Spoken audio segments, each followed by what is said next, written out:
สบายดีเด็กน้อยขอให้หายไวๆเด้อเจ็บมาแล้วก็อวยพรให้วันมียิ่งสากลเนาะขอให้แกมีความสุขขอให้สำเร็จในทุกในที่เรียกงานหรือสปอร์ตมันกันเฮียนนะถ้าเป็นห่วงเวลาจะเป็นบ่ในนี่อยู่ไกลกันก็เฮ็ดอย่างบ่ได้แต่เป็นห่วงนั่นแหละ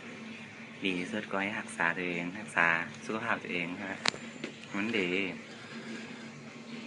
ได้เป็นห่วงตอนไอ้เจ็บนะน้องยังดูแลไอ้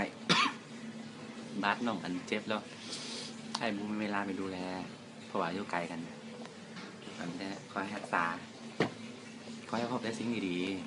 ๆเนี่ยบอกว่าก็ทอดแล้วก็ฮักร้ายหลายแล้วก็ภูมิใจในตัวน้องหลายก็อยากขอให้น้องฮักไอ้ในแบบที่ไอ้เป็นแล้วก็อยากให้น้อง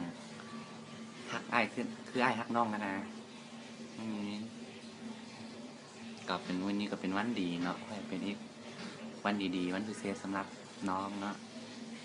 สุขสันต์วันมียิ่งสากลเด้อฮักหลาย